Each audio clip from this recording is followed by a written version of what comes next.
Happy Sunday, happy Sunday, happy Sunday. Unfortunately, it's not a victory Sunday, but I like to start off by saying happy Thanksgiving, everyone. We haven't spoke to you guys since before Thanksgiving. Hope you enjoy turkey, prime rib, and all that good stuff that you have on your Thursday in November. Prime rib? You have prime rib on Thanksgiving? I do. We have turkey and prime rib. Wow. Fantastic. I've never heard of anyone doing that. I'm sure it's great.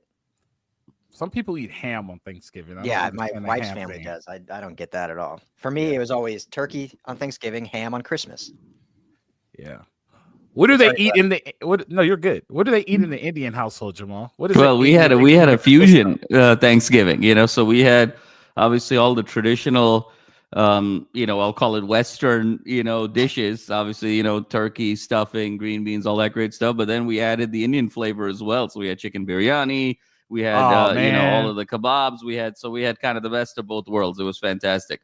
My trainer called me on Friday and she's like, are we working out today? Or are we starting on Monday? I was like, we're starting on Monday, So it was a good Thanksgiving. I do fusion too because my wife is Filipino, so we get the pancit and the lumpia. We get that. But happy Thanksgiving, Ryan. How was Denver? How's everything? Denver was good. First Thanksgiving out there since being married, so it's nice to go see the fam out there and do all that. So it was my first non-Mexican Thanksgiving, so it was good. Wow. How are you doing, Madman? Doing well, Coach. It was a really fun Thanksgiving. My wife and I, it was our first year sort of hosting, with the baby arrival and all of that. So really fun. Worked out really well and just a very joyful time. See, they have prime rib as well. Yeah. No, I got a really good buddy who does prime rib as well, and he's almost like a professional chef. He's just, he's in it, man, So prime rib is a nice addition. That's great. We do prime rib for Christmas also. We do prime rib for Christmas. We do prime rib for Thanksgiving, Christmas, and we do it for New Year's. Yeah. Nice. I can see. I mean, it's great. It's a great addition. For me, Thanksgiving was just turkey. That's all it was. But it's not after prime rib, it's on sale. Yeah, they put it on sale at that time. But my wife's family would add jalapeno poppers and then my mother-in-law's salsa. And I tell you what, man, like I love gravy, but putting her homemade red salsa on turkey. Oh, I bet that's a whole different dimension. Oh yeah, no doubt. You wouldn't think they go together, but they do. Yeah, I could see it. I could definitely see it. Trojans go down by 14, their biggest loss of the year, believe it or not, yesterday, 49-35. I'm actually not disappointed in that game. And I'm gonna tell you why I'm not disappointed in that game. I'm not disappointed in that game because we knew from Nebraska going into the rest of the season that this is a measuring stick. Where are we at? How good we're going to be? Where do we need to improve? And all those types of things. Mayava played an excellent game yesterday until he got to his last two drives. And like they say, get him out now, right? Let's get him out now before you go into next season. But my biggest question going into this game, I know we didn't record because of the holidays, and for us, family is more important than recording a podcast and all those type of things. My biggest thing is how close are we really? You know what I mean? When we look at this game, how close are we really? We got it's solidified now, the number 5 seed going into the college football playoff, a top 5 team that's ranked. I thought Notre Dame is better than people thought. They held that NIU thing on their heads at a bad day in early August. I mean, Notre Dame is a pretty legit team, and I don't think that we're far off. I can't walk out of that game saying we have a whole bunch of work to do. We went punch for punch with them. The opening drive was kind of shaky. I was like, man, this is not going to look good. We shook the cobwebs off, got the tryptophan out of us. We went punch for punch with them. The game was set up to go pretty well. We just, at the end of the game, I mean, Mayava made young mistakes, and it's okay. I'm not gonna execute him for him and things like that. He's our quarterback. We have to live with that quarterback. When you want to see how close we are, this was the biggest loss of the season, right? We played Penn State. We took them into overtime. We played Notre Dame. These are two playoff teams. We lost by 14 on 2 interceptions that happened at the end of the day, but the fight was there. At the end of the day, I don't think we're that far off. I think we're 5 players off from being a competitor in the college football playoff. When you really look at this thing, Mayava threw for 360, had 3 touchdowns. I think he has 9-10 touchdowns in 3 games, almost 700 yards. Defense schematically, there's some things that need to be worked on. The too high thing has to go. The too high thing is not going to help you in college football today unless you run it the right way, and that's a whole different story, the whole different way that we have to go. But at the end of the day, I'm in a good place as of right now, right? I don't know what they're going to do as far as transfer portal. I don't know who's leaving and who's not. But if this roster was to return, I will be in a good place right now, as of right now. Now, additions matter, subtraction matters, all that stuff matters. But right now, I was extremely satisfied with the play of yesterday's game, right? And I bet you guys were expecting something completely different out of me. But like at the end of the day, we have to measure, we have to see where we are. I don't think we're that off of competing in a college football playoff. Like, and when you look at it, and I'll pass it to you after this segment, when you look at it, the two college football playoff teams that we played, we legit played toe-to-toe with them. It's not like they just came in and just curb stomped us. Like, we played toe-to-toe with them, and we gave them a game. So we're not that far off. We'll be all right. It's just, like I said, it's all based on addition and subtraction and what we do in this offseason and how we get better. And there's some mental stuff that has to go with it. Jamal, what are your feelings from yesterday? Yeah, Coach. It's interesting. The first thing I'll say is, man, I'll start with kind of the emotional element is, man, that game was so close from being so good, and it was symbolic of the whole USC season, sort of so close from being so good. And it was really that moment, inside of 4 minutes, right? I mean, it's 35-28. SC finds itself kind of getting a second stop to be able to get that ball back. 3rd and 8, right? I mean, and then kind of the deep ball, the jump ball to Deuce. And he comes down with it for 22 yards. Most of the stadium couldn't believe that he had that foot in. Everyone was sort of stunned. That was close, too. Got that first down. And then Joyner on the very next play, it's sort of a halfback dive. And he sheds off that first tackle, with just force for the rivalry, bursts down the sideline for 23 yards. You're in the red zone. Crowd is going crazy. The SC bench is, getting the whole crowd fired up. Notre Dame's kind of getting their crowd fired up. And then Marcus Freeman calls timeout, just to sort of reset, which is very unusual, right? When you're playing defense after consecutive plays and you're thinking, my God, this is going to be a photo finish. I mean, people were talking in the stands on, do you go for 2 if we get this? And, how do you sort of play it out from here on out? But we were looking at potentially an instant classic here. And truthfully, a classic that this rivalry has needed for 20 years. We've been sort of living off of the Bush push of this rivalry for 20 years.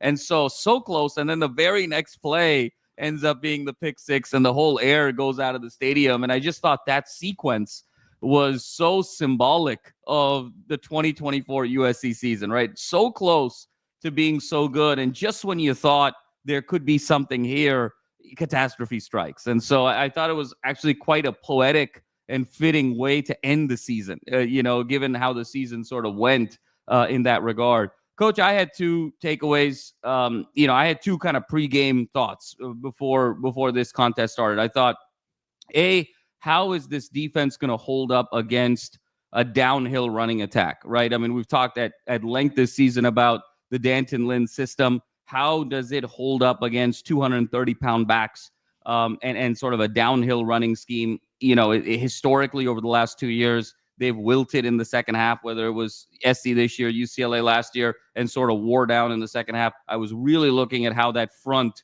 would compete and hold up over the course of 60 minutes. And then obviously the second key was, how was the clock in Maeva's head going to evolve as competition got higher, to your point? And how was he going to be able to sort of get through his progressions, be crisp, with presumably less time? And I think for the first part, Coach, I think, we'll start with sort of Maeva. Is that game yesterday was probably like 5 different games, right? I mean, there was so many sort of ebbs and flows. Things obviously got off to a shaky start, 7-0. And there was just sort of a lack of air in the building. We just thought this was going to be kind of a death by 1,000 paper cuts game. Obviously, then the big hit to sort of get that fumble and that pop out, and Cobb recovering that ball out of the air makes it 7-7. And then Notre Dame, again, methodically goes back down 14-7. And, you're sort of struggling to say, hey, where is the juice gonna get going in this game? I thought the Woody Marks injury was significant in the sense that I think Lincoln at that point just said, you know what, we're just going to cut this thing loose. I'm just not really going to run the ball, and let's just sort of cut it loose. And I think the key play of the whole game in many ways was actually that first deep ball at down 14-7 with less than a minute to go to Branch that was incomplete. But the fact that, Maeva threw the ball, it felt like it should have been caught. I think SC felt like they found something with the deep ball. And then the very next ball was Lemon on the big sideline play. Then there was another deep ball that was a PI that sort of set up the touchdown. And then that first drive of the second half, again, another deep ball to Deuce, another PI with Lane with another deep ball, and you get down there and you're sort of at 21-21.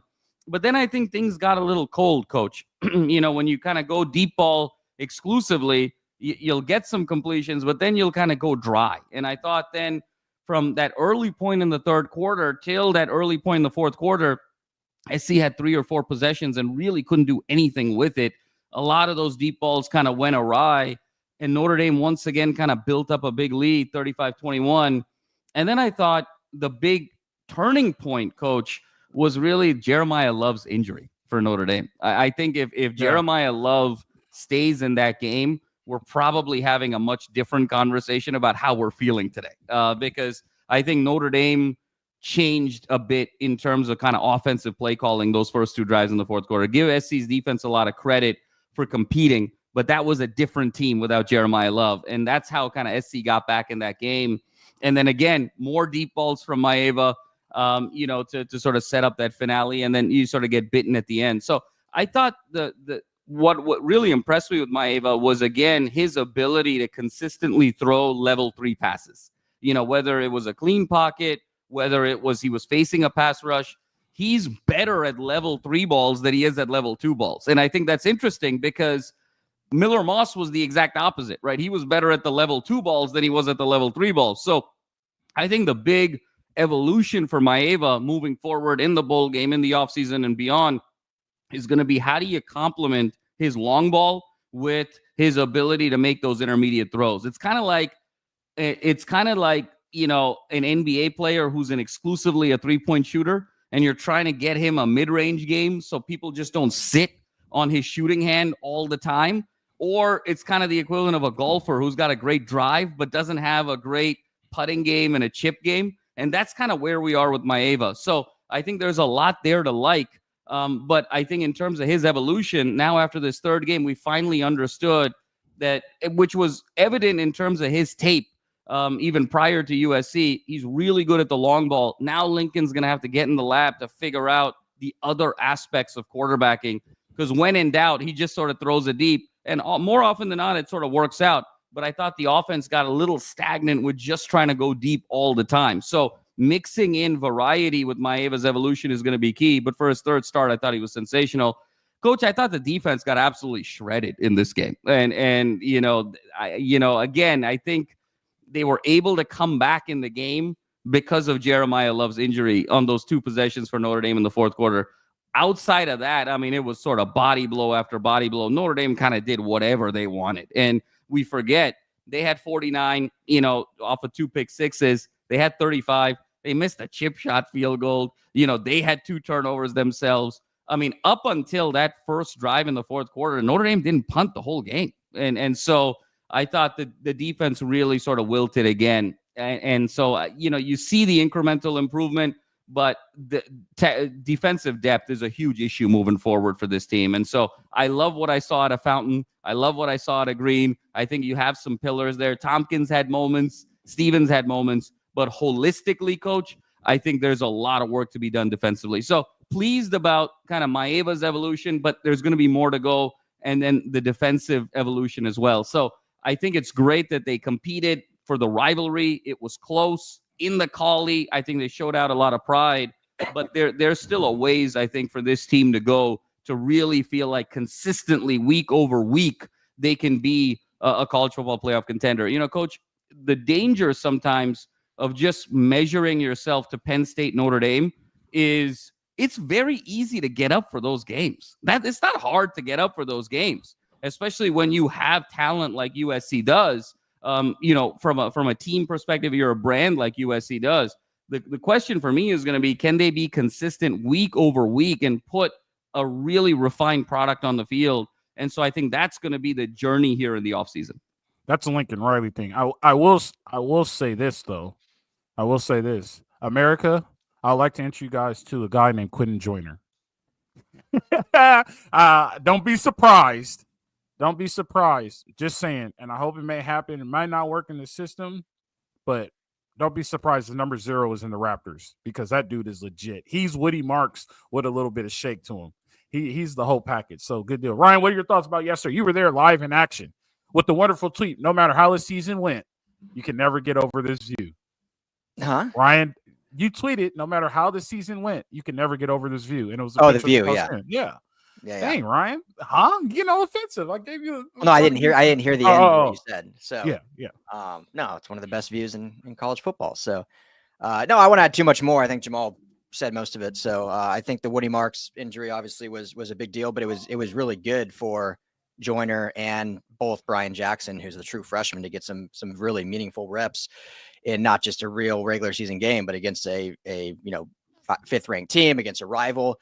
And so being in those moments and being able to, carry the rock and have to pass block and catch the ball in the backfield, I thought was really meaningful probably for those two backs as they move forward into next season. So I thought that was kind of a good thing of that. Maeva, one thing I'll just add is, he just looks so effortless throwing the ball. I think that's the thing I saw. It just, it just pops out of his arm effortlessly on those deep ball passes. And I completely agree, Jamal, with what you're saying. Like I remember thinking the whole game, like, man, if he's going to live and die by these 50-50 balls, one day it's going to come back and bite him. And unfortunately it was the pick 6 at the end because it was just those 50-50 balls all game and he wasn't really hitting the intermediate stuff.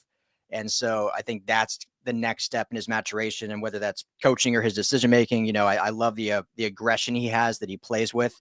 But you also have to have a little bit of efficiency in the offense in order to build some momentum, build some rhythm within the offensive play calling or within the offensive just scheme and moving the ball down. So that'll be the next step, only his 3rd start for SC and against the 4th overall ranked defense in Notre Dame, and, puts up the numbers he did. So really liked what I saw. Obviously there's a lot of room for growth, but, in that moment, I think too, showed how much he cared about this team and this game. In the press conference afterwards, basically his one question, he just said, like, he let the seniors down. And I think that shows how much this meant to him. And he had to be, he was just, you could tell was just devastated after this game and felt like it was his fault for the loss on that pick 6 at the end. So, you feel for the kid, but I think it's important to show that it does mean something to him. And it's not just another game. Like, it meant a lot for his teammates, for his seniors to go out there like that. So, yeah, that, and then defensively, I just, you see the gap in what they need up front. You see that they need those big bodies, those blue chippers up front. I love Gavin Meyer, love Nate Clifton, love the effort they play with, love the heart they play with, but they just don't quite have that next level to get it done against superior competition. And when you look at Dan Lynn and his scheme, and we can talk about that during the offseason a lot, but he didn't have a Jay Toia this year that's clogging up the middle. He didn't have the pass rusher in Latu. I think they had a total of 8 pressures yesterday to Notre Dame's 26. So it's just a discrepancy up front that they're going to have to get bigger and better, faster and stronger in the offseason with the transfer portal. I've got, potentially with some of these kids coming in the 25 class, obviously the development of this 24 class, as you mentioned, with Cam Fountain and others, and Sam Green, who's just a sophomore. So I think there's a lot of good stuff there. That is the true next piece of this defense, is really solidifying that defensive front so that they can hang against those rush. Because I thought, they got better as the season went on, but you could tell that Notre Dame was a much better rushing team than the likes of, the teams they played before them. And so that was kind of the big takeaway there, but it was a fun game. It was back and forth, good atmosphere, and, on to the off season. It was actually, so I don't know. I should start here. I don't know. What are they doing ticket sales wise, but the seats in the northeast corner, they never sell those tickets now. I don't know why they don't ever. It's always blank, and the camera view always the one by the clock. Well, there's 2 clocks over there, but in the northeast corner. So if you're going towards downtown, they never sell those tickets up in that far northeast corner. Yeah, just behind your left ear, coach. Yep, exactly. Yeah. These over here. These over here. Thanks, Jamal. They never sell these tickets over here. I don't know why they don't do that. It was actually looks like it was a big crowd there yesterday, believe it or not. But they never sell these tickets up over here, and I don't know why they do that. And every time you watch the camera, you see like this sold out crowd, and then they show that corner like, what are they doing? Like, why don't they sell them? So that's neither here nor there. Let me take care of some housekeeping first. Mr. Bodega, you're a clown. You live in your grandma's basement, and I hope you get some type of disease that makes your toes fall off. You're banned from our website. We do not accept comments like that. I'm not going to repeat what it says. I just blocked them, but I just needed to just let people know that we don't accept comments like that. That is unacceptable. We don't do that. This is a very not classy. I shouldn't say classy, but we respect everybody. Did you see that comment, Ryan? You didn't see it, huh? I'll tell you guys about it when we end the show. I got distracted by that because it kind of pissed me off. Anyway, back to it. So it's kind of funny. Back to the defense. That's what I was going to talk about. It's kind of funny because I've been kind of knocking on the defense the whole year, and everybody kept saying, Coach, you don't know what you're talking about, and blah, blah, blah, this and that. So I will say this. I don't think it's per se scheme, Jamal. I think it's more players, right? Totally. But Braylon Shelby is going to be really good. I'm going to tell you why Braylon Shelby is going to be really good. I don't know if you guys remember this or not, but there was a play yesterday. There's a play yesterday where Braylon Shelby was on the corner and the dude tried to hook him. Braylon Shelby extended, attacked the V of the neck, and came out and made that tackle. Braylon Shelby, for the most part, held the edge yesterday. He's going to be really good. 49, Cam Fountain. Cam Fountain's going to be good. He just needs to gain 30 pounds, but he still needs to stay as explosive. The other kid, Sam Green, I haven't seen much of him production-wise, but hopefully he's just as good. But when you're playing with Brendan Shelby and number 49, things happen to make you better, right? So, I mean, at the end of the day, I think those kids are going to be good. It just all depends what they do in the weight room and how much weight they put on them. But that play by Braylon Shelby, that's the play like, oh yeah, this kid's got talent. He's going to be legit. I think right now, I should say this. I think right now it's more a talent thing and weight thing compared. Well, the scheme is bad too. There's no reason to play too high. I don't understand why they're living in too high. They live and die in too high, and they give up yards. At one point, the corner was playing off at 11 yards on the receiver. Like it's not that great. I'll put it like that. But what do I know? I'm just some guy sitting and on a podcast. But neither here nor there. I would like to see the front get bigger. Out of all positions that need to gain 1,400 pounds, I want to see 1,400 pounds just up front, right? I will say this. I will say this. The offensive line got really good. The offensive line was really good yesterday. Woody Marks had 6 for 33. That's pretty good. He had 5.5. Quentin Joyner had 10 for 83. That's 8.3 a carry. Like, one thing I did not like, and I think this is a big issue too, is Pregnon got punched in the face and he did absolutely nothing about it. And that is the problem. You want to know why SC is 6-6? Because Pregnon let somebody punch him in the face and did absolutely nothing about it.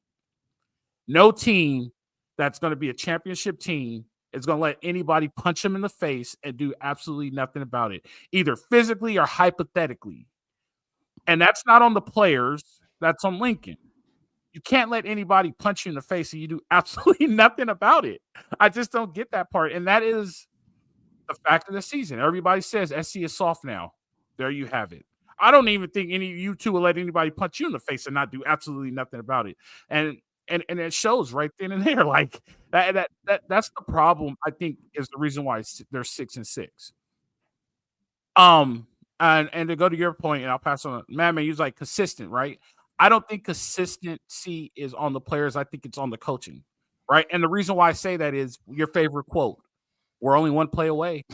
We're only one play away." Right. And my wife is from San Diego. She's a big time Padres fan. And at the end of every September, I say, you're 1 year away. The Padres are only 1 year away. And we've been together technically for 9-10 years. Right. for 10 years, they've been one year away, right? They can't be one play away. This is where we messed up. This is where we have to do it. This is where we have to get better. They have to work on the psychology. They have to become, and tough doesn't necessarily mean I'm going to fight you, this and that. But also tough means when I'm playing UCLA and we're in the red zone 3 times, we punch the ball in, right? When I need a stop, we're there mentally and physically. There's mentally tough, there's physically tough, there's things to do to get the stops that we need to get on 4th down. Notre Dame was perfect on 4th down yesterday. Those are all the things that you have to do to become a national champion. And we don't have those things. And I think it's based off of toughness. And we need to get tough mentally, telling ourselves like, they're not going to get this. I need to be dead for them to get this. So that's why those I think will get the consistency of them becoming a better team. I think talent-wise, they're only 4 to 5 players off. I really do think so. And it's all up front. So I think they're not as far off as we think. Consistent is on Lincoln Riley, but talent is also on Lincoln because he has to get the players in, but it's not that many players, I don't think. Go ahead, you guys, if you guys got anything on that. I mean, I totally agree with you on the toughness. I disagree a little bit on the, I guess, fight back on the punch because, they always get the second guy and they're scoring a touchdown. Does that take the touchdown off? And we saw Greedy Vance and the receiver both going at it equally, and Greedy Vance gets the penalty because the Notre Dame player's helmet comes off. Notre Dame scores 2 plays later. So I think for me, you have to have some self-control in that moment, but I get what you're getting at overall in terms of toughness and whatnot. But I don't think you need to retaliate back after a punch because he's the one that's going to get called. Yeah, Coach. I mean, what I'll add is more on your points about kind of evolution and development. I think what's going to be a fascinating storyline here in the offseason is who is the sort of the quote unquote chosen one that D'Anton Lynn picks as his queen piece on the chessboard. And, we've talked a lot about the D'Anton Lynn scheme works so well. And you always think there's +1 everywhere, right? I mean, when the D'Anton Lynn scheme is working, that Baltimore Ravens sort of offspring, you always feel like there's one more guy than, sort of the play is expecting. And it feels overwhelming at times. And the reason he's able to do that is because he's able to generate singular pressure from one player from any side of the field, from any sort of formation. And then you're able to kind of go too high and have sort of a zone shell concept where then those level 2 and level 3 throws always feel so congested while at the same time pressuring your quarterback. And who that individual was for Lynn last year, to Ryan's point, was Laiatu Latu, a top 15 NFL pick. And so to me, I think what he does with Cam Fountain is going to be very significant. I think Cam Fountain has the ability to be Latu, a guy who's athletic enough to just sort of pop off of the edge, a guy who's athletic enough to even sort of sag back, and then a guy who's able to be tough enough to sort of attack the rush from the interior as well. And so I think Cam Fountain's development in this offseason, I think, is going to be critical because Green, Tompkins, those guys are budding really good players, but they're positional guys. Those guys are sort of interior linemen. Like, what they are. I don't know if they have sort of the versatility to take on that queen piece of the chessboard. Even a Jakeem Stewart, I mean, he's going to be sort of, more of your sort of prototypical edge. I don't know, that Latu, that ability to be sort of hybrid edge, hybrid backer, also play a little bit in the interior. That's the key piece to sort of unlock the D'Anton Lynn system. And I think Cam Fountain has the physical traits to be that guy. And how Lynn takes him, exactly how much weight he puts on him, exactly how much explosiveness he wants to maintain with him, exactly what type of scheme that what position he wants to have him on the field the majority of the time. To me, that will be one of the single greatest determinants of how well USC season will be in 2025. So that's what I'm sort of excited about developmentally. I think the 2 guys that are going to be in the lab the most is going to be Cam Fountain with D'Anton Lynn, and then obviously Jaden Maeva with Lincoln Riley to establish his, intermediate stuff, his level 2 throws, and to be able to complement that deep ball. So how far those 2 guys go and how much confidence that those 2 respective coaches in the upside of those players and how quickly they can achieve that upside over the course of this singular offseason will also be a huge determinant in how aggressive USC is going to be in the transfer portal at those particular positions in particular. Yeah, I don't. I was going to address the transfer portal, but I think we just need to say that for the show. I will preface it with this: we need to go get a backup quarterback in the portal for sure. That needs to be done. And I kind of have a guy in mind, the guy from UNLV.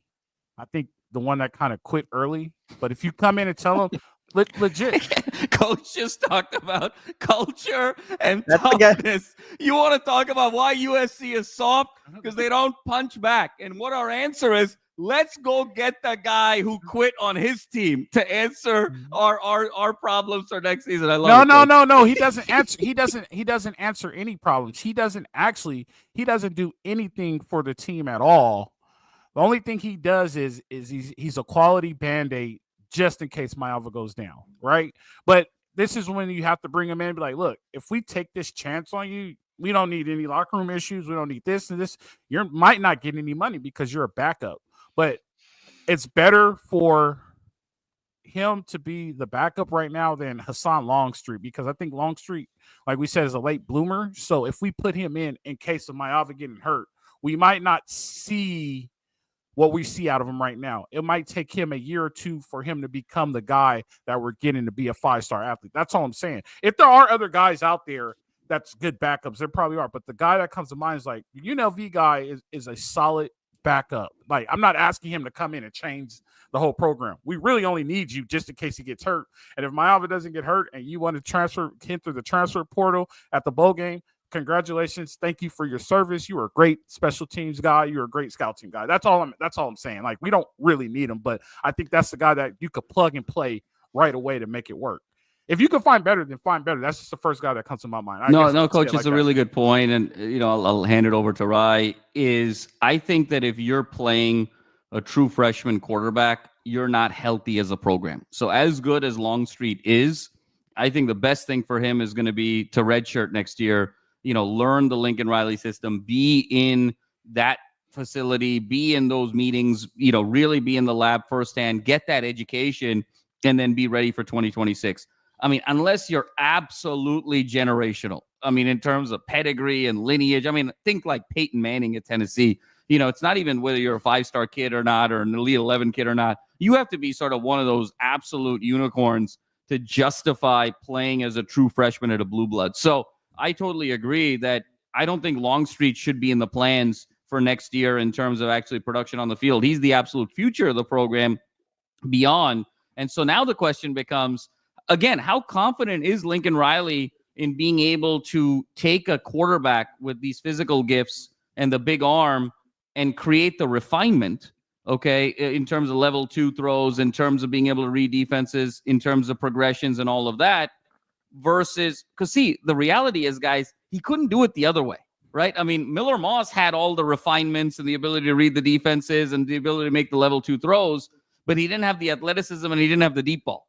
And so ultimately that didn't work out. Now the situation is inverted, right? You got the kid with the deep ball ability, you got the kid with the athleticism, but he doesn't have the polish. He doesn't really understand defenses. He's sort of a one-trick pony. When in doubt, I'm going to throw it deep. And chances are, it may work out, it may not.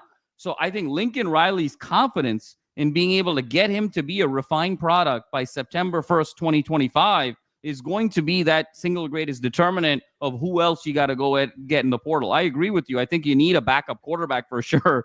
So they're going to get somebody. But how much are you willing to break the bank for that somebody? Are you trying to go get a second pseudo starter?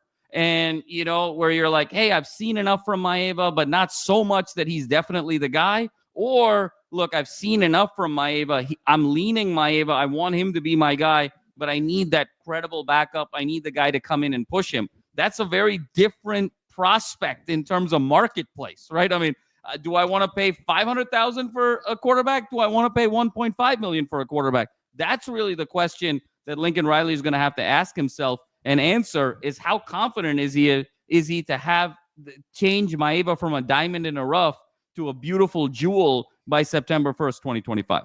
What do you think, Ryan?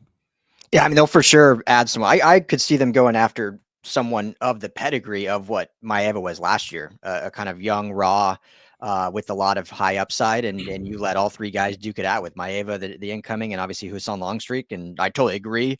I think I love Hussam Longstreak. I think it was the absolute great quarterback for them to get for this class. But if he is starting next year, based on what we've seen, either he just blossomed in 6 months or they're down bad at the QB position, because I think he needs a year of development to really take his time and get him with the system. So, but you let all three guys duke it out. And yeah, I could totally see them going after not like the biggest name in the portal, but definitely not like someone no one's heard of. I think they'll bring someone in like a Maeva, who is the freshman of the year in the Mountain West, his first year playing, has some playing experience, not someone that just, was a backup at his other program. Just because I think you need that. We talked about it 2 weeks ago. Like, you need that competition to push each other, and iron sharpens iron, as the old saying goes. So it's gonna be a wild portal season. I mean, December 4th starts the early signing period. We're gonna get this 2025 class not officially locked in, but we'll see with clarity kind of what it's gonna shape out like. Yeah, Malachi Nelson coming back. So we laugh. But yeah, this is the world we live in. That's not a bad idea. Is all I'll say. That's not a bad idea. That's actually not a bad idea. Like, the one that's interesting to me, guys, just for the sake of conversation, is what does Texas do? They got 2 quarterbacks. I don't think Ewers has had the type of season where he's for sure an NFL guy. I see Ewers actually coming back next year. And does that mean a kid like Arch Manning sits a 3rd year with Texas? No. Like, Texas is interesting to me, where they've got kind of 2 solid starting quarterback quality players. Say what you want about Arch Manning, but I think his progression and development has gone on quite nicely. I mean, does USC get really aggressive and say, look, I mean, we like what we've seen from Maeva, but maybe we'll be a little bit more political here. We're not like left-leaning or right-leaning. We're centrists. Do you go break the bank to go get an Arch Manning? And does Arch Manning compete with Maeva for that starting job? Or do you feel like, you like what you saw and you can sort of develop what you have? And to Ryan's point, you maybe go non-power 4 and you find kind of a kid with a raw athleticism to become and push Maeva for that starting spot. That's going to be really interesting to me, because you definitely need somebody. But, there's levels to this. It's sort of like anything in life now. It's you can pay for as much as you want the experience to be. What is the quarterback experience that USC would like? Do they want a $250,000 experience? Do they want a $500,000 experience? Do they want a $2 million experience? I think that's what's going to be really interesting. Madman, if Ewers or Arch Manning pops open in the portal, we better be talking to Rick Caruso right now, and we're going to get him. Sorry, Maeva. I can see it, Coach. Honestly, I can see it. Yeah, but sorry, Maeva. I truly apologize, but Arch and Quinn are better than you. I mean, and like you said, there's levels to this. You want to compete and you want to keep your job, you better go get Arch, or you better go get Quinn Ewers immediately. And then think about this: it keeps your quarterback pedigree, because Quinn or Arch are going to be good, and you make them better. They're going to be a first overall pick, Heisman candidate. Like, it keeps the whole Lincoln Riley is a quarterback guru type thing. So I'm for sure going to get Arch or Quinn. I'm getting both. If one of them pops, I'm breaking the bank. Sorry, rest of the team, you guys ain't getting no money. It's all going to Arch or Quinn. I need to save my job. At this next year, we have to really think about this. Next year, Lincoln Riley's job is on the line. Totally. I don't care what you say. I was listening to Jay yesterday, and they were trying to work some stuff out this year to get rid of Lincoln. I don't know. This is what he heard, but they were trying to work some stuff out this year. I don't know if they were able to do it, but Lincoln Riley needs to have a first-round bye next year if he wants to remain the head coach of USC. That's a factual statement. No, you know what I mean? There's no ifs, ands, or buts. Like, he needs to have a first-round bye or he will be unemployed. No, I mean, I think, Coach, it's spot on. We've said it. I think we were one of the first, the three of us, to really kind of lean forward there. Look, this is make it or break it now, year 4. Yeah. Especially in the world that we live in, where it's actually easier to get better more quickly than it ever has been. That it has to be, it's playoff or bust. If Lincoln Riley does not make the playoff next year, he will only come back in year 5 because USC cannot afford to get rid of him. It's not because of anything on the field. And so that's also the question that I think Lincoln Riley is going to need to ask himself is is Jaden Maeva the guy that's going to get me to the playoff next year? And I think, there's a lot that we like about him, but I don't think he's necessarily sort of galvanized this position, even the way Miller Moss did in the Holiday Bowl last year, right? I mean, there's still sort of questions. And that's going to be the key for me is, how it's going to be Lincoln Riley, the true quarterback developer. Because here's the other question, guys. And that is, if you feel like you need to get the $2 million, the $2.5 million quarterback, and obviously talent wins in this sport, like what does Lincoln Riley actually do? Right? Like if you're the quarterback guru, if you're the quarterback whisperer, you're the developer of quarterbacks, and you couldn't really develop Miller Moss, and now you're sort of acknowledging that you can't really develop Jaden Maeva, then, anyone can go buy the best quarterback and have success. That doesn't really make anyone a quarterback guru, right? I mean, that's really the question that I would have if we feel like we're going to go break the bank for a new quarterback. Like, what do you do then, right? Well, what's the $10 million going for? I mean, we've sort of acknowledged that, it's not really defensive priority. It's not really trench priority. It's not always recruiting priority. It's not always Southern California Trojan Wall priority. It's not always NIL priority. But the one thing we've always hung our hat on is Lincoln Riley knows quarterbacks like nobody else. And so if SC now on top of Longstreak, on top of Maeva, has to go spend $2.5 million on a quarterback, what does that say about the develop? It's almost like getting like a really high-priced education and then having to go do certifications and stuff. It's almost like, what did I just pay the education for? Wasn't that supposed to get me ready? So I think there's a really interesting conversation there, about Lincoln Riley's ability to take Maeva to where he needs to go, because the Maeva today is probably not going to get SC to the playoff in 25. The Maeva today won't get SC to the playoff. There needs to be some maturation and some growth. And the question is, can Riley do that in this 9-month offseason? And if he can't, who do you go get? And if it's someone that's so significant, you wonder about his ability to develop then at that point. Look at this hater. Can you guys see that one? This guy. He's already trying to put him in Oregon. So then, and also in the comments, people are mentioning Jalen Milroe might go to the portal. Milroe's going to the league, right? He's the top one. I mean, I don't know. After the Milroe season, coach, I mean, just turn on that OU tape. I mean, that does not look like an NFL quality quarterback right now. He's very raw. I mean, Milroe's definitely of the ilk of Maeva, right? I mean, just huge arm, really fast.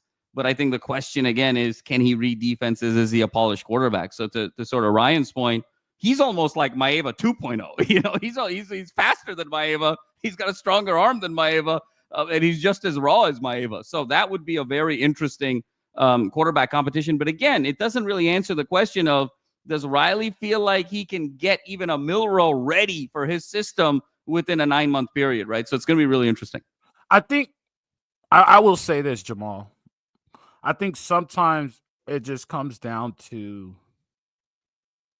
talent, right? And let's use this as an example. Let's use the Dodgers. Right? Did the Dodgers really need Blake Snell? Realistically, did the Dodgers really need Blake Snell? I saw something the other day. The Dodgers have 10 starting pitchers. They legit have 2 rotations that could be legit rotations in the MLB, right? But none of those rotations are any good. They did need Blake Snell.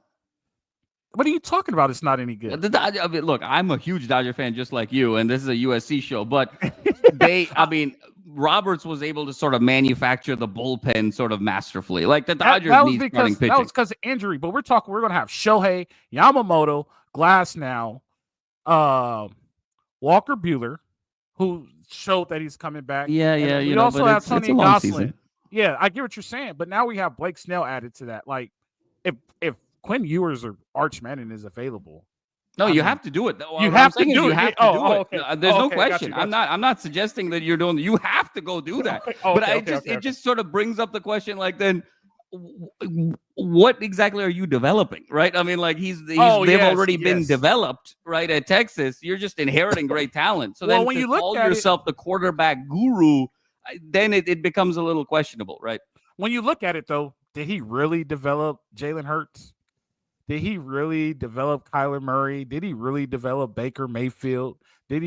I guess you could say he developed Caleb Williams, but the first 3, I don't think he really developed those guys. I think that was just pure talent, and he was able to call the right play at the right time. Especially Jalen Hurts. Jalen Hurts came from Alabama. He was already set in stone of what he did. So, I mean, he takes credit for it. The coach is always going to take credit for it.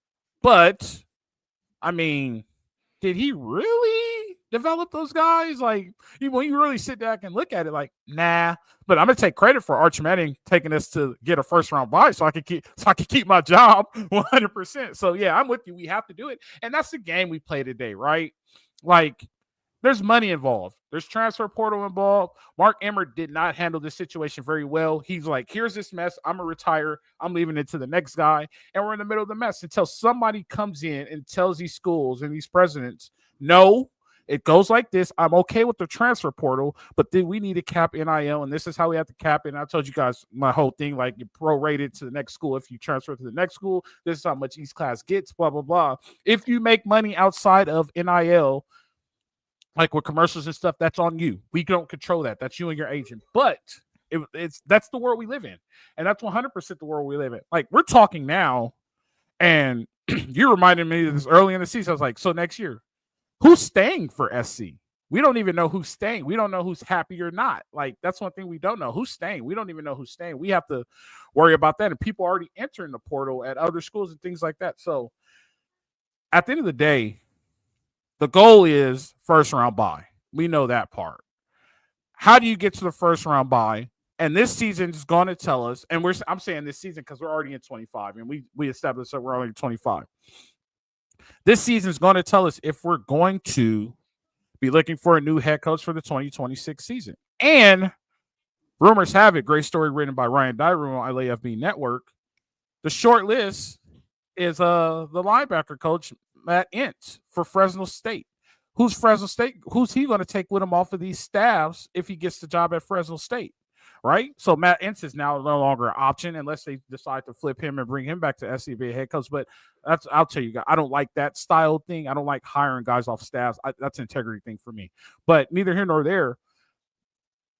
It's championship or bust. And put it like this, Jamal. Longtime SC fans, and we know this. Right? We only have 12 national championships over a plethora of years, but the whole goal was to win the Rose Bowl and have a winning record, right? When has SC ever been a championship or bust team? Never, ever, ever. Beat UCLA, beat Notre Dame, win the Rose Bowl. That was our status. And we were a blue blood prominent school. We're not even there now. Now we're to the point to where you better make the college football playoff or you're done. You know what I mean? So that's where we are, and that's what we have to get. And it might cost us some risky decisions, and we might have to go all in with money, and we might have to do things to get us in that situation. Because at the end of the day, this is how he feeds his family, and it might have to, and it might have a scratch on her head, but he knows he's on his last lifeline. So that's where I am with that. You guys got anything on that? You guys got anything on Notre Dame? Let's wrap this up and let's get out of here. 48 minutes has been plenty. You guys got anything else on yesterday's game? No.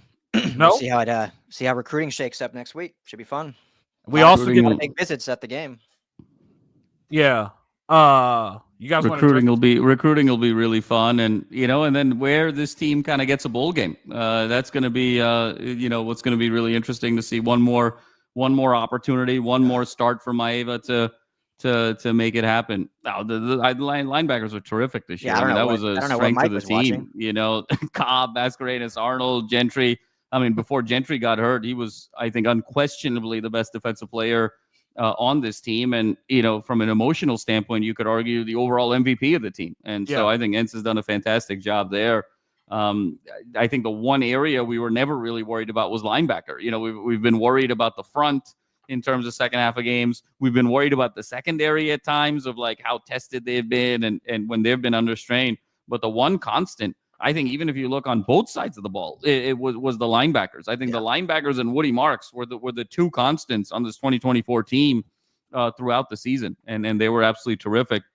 Hey, I'll leave it kind of the where I started it is, you can see the powder, the elements of how special USC Notre Dame can be, and I just hope we get one of these classics of USC Notre Dame here, hopefully next year or the year after, because it's just been so long since we've had kind of an iconic USC Notre Dame moment, and we almost had one yesterday. It felt like that game was either going to come down to a final kick or a final drive or overtime. So I hope for the sake of the rivalry that we have another sort of classic here very, very soon. Yeah. Brett, YouTube, this is technically church too. We're all together congregating. So there you go.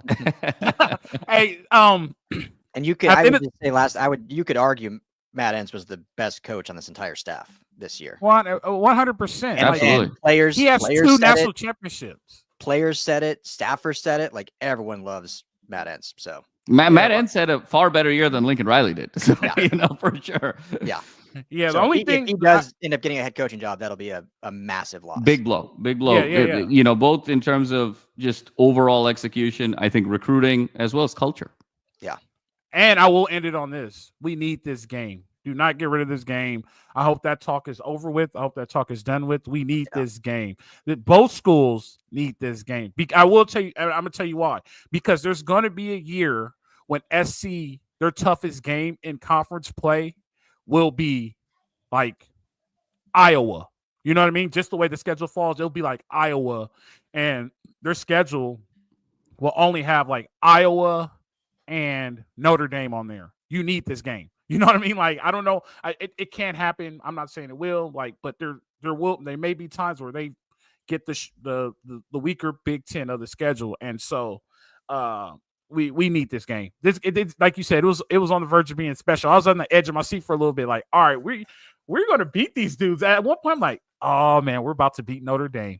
I was kind of pissed off because I'm like, they're going to try to sneak Colorado in now. We're going to have to listen to this Colorado noise. But I was like, man, we're going to beat Notre Dame. Like, this is pretty good. The fact that they showed that effort compared to last year too with the UCLA game where they just gave up.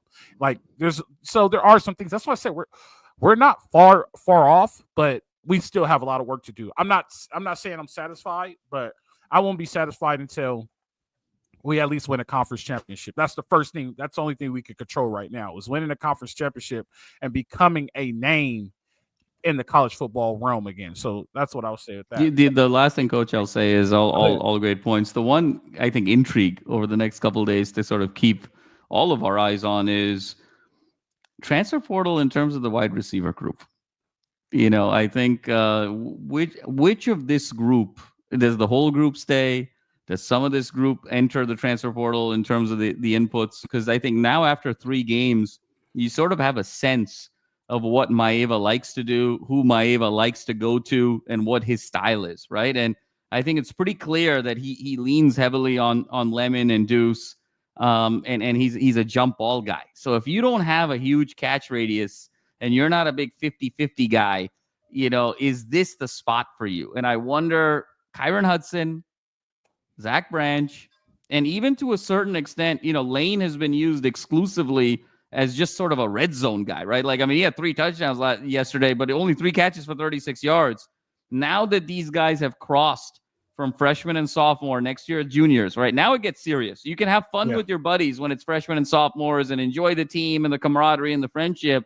Once you become an upperclassman and that line sort of, you run out of runway and the NFL dollars are there and there's real prospects, I'm going to be fascinated to see who of this wide receiver group, if any, choose to enter the portal. I'll give you a hint: greater than 0, less than 2. Yeah, I think this is just my opinion. I think Lemon and Deuce are pretty much for sure back. Yep. I feel that way as well. Branch and Lane would not be shocked at all if they're gone. And Hudson came out for senior day, so I think that means he's going on. That he's going to declare. Yep. Yeah, he's going to declare. So that's cool. I figured Hudson wouldn't come back. I figured he would declare it. But Hudson's kind of an interesting one. I like the decision of him if it is to declare, because I don't know if Hudson's going to get like dramatically better next year. Like, I think Hudson kind of is who he is, and you might as well get the experience in the NFL earlier rather than later. 100%, because he might not get the experience. You think this portal game is a tough business. That NFL game is a tough business. There's been guys who's been cut for missing curfew. So put it like that. So definitely here neither here nor there. Hey, great one today, guys. I want you guys to enjoy your Sunday. Hey, I want to thank all you guys for tuning in. We're close, guys. We're close. We're not there yet. I don't want Jamal to think I'm satisfied because he's going to jump on me once he feels like I'm starting to get satisfied. But I think we're close, Jamal. I think we're closer than it seems. Yes. You know what I mean? And we need this game. We need this game. We can't lose this rivalry game. I put it like this. I think this game is kind of going to edge out the Victory Bell game in the future. If some changes aren't made, but that's conversations we can, you know what I mean? You know what I'm talking about. So, but yeah, I think we need this game. We're close. Guys, stay with us. Stay with us through the offseason. We'll talk about recruiting. We'll talk about depth charts. We'll talk about all crazy stuff. We might even talk about Adam Sandler. But we need you guys to get through the offseason. How about a SC Oklahoma bowl game? That's been floating around too. SC Oklahoma, SC records. Colorado, that would be lovely. Oh man. Yeah, so definitely get those bowl games. I appreciate it, guys. All you guys for watching. Ryan, Madman, another one in the books. I appreciate you guys. You guys know how it goes. Live free, fight on.